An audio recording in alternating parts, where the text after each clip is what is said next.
ये नहीं करना है। किशोरी जी बोले चुप रहो, तुम जा रही हो।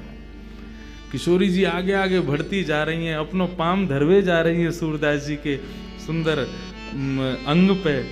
लेकिन ठाकुर जी बार बार रोके, किशोरी जी मत जाओ, बाबा पकड़ ले को। बोले आज पकड़न दो या को। जैसे ही समीप गई, किशोरी जी ने अपनो चरण सूरदास जी के हस्त कमल पर रखो। सूरदास जी ने जैसे ही वहां को स्पर्श किया, स्पर्श करके जब अनुभव किया, लाओ दूसरा चरण दो। दूसरा चरण लेकर के सूरदास जी ने अपने हाथन से पाजे पहना करके दोनों चरणन को पकड़ करके और अपने हृदय पर रख लियो। बोले अब नहीं जाओगे, अब नहीं छोड़ूंगा, अब यहीं रहोगे, मेरे पास ही रहोगे, मेरे संग ही रहोगे, और जाओगे तो मुझको संग लेके जाओगे, मैं जानू आप कौन हो। ठाकुर जी बोलो किशोरी जी मैं पहले ही कह रहे हो ना, ये बाबा माने को नहीं, पकड़ ले को।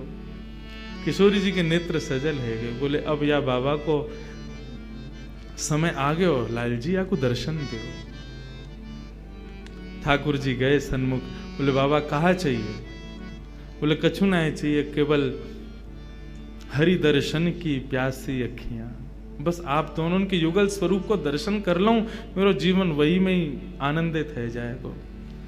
श्याम सुंदर ने अपने हाथन से जैसे ही सूरदास जी के नेत्रन को स्पर्श किया, बोले बाबा नेत्र खोल करके देखो।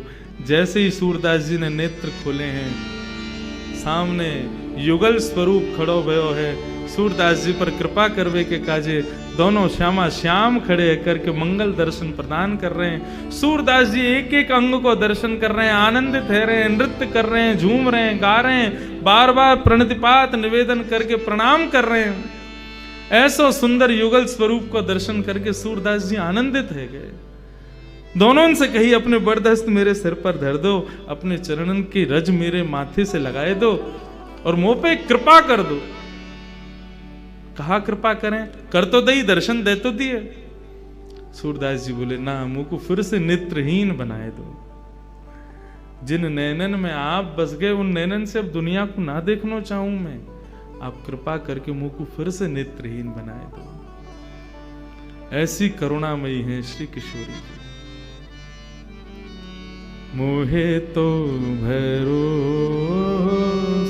है तेरो ही किशोरी,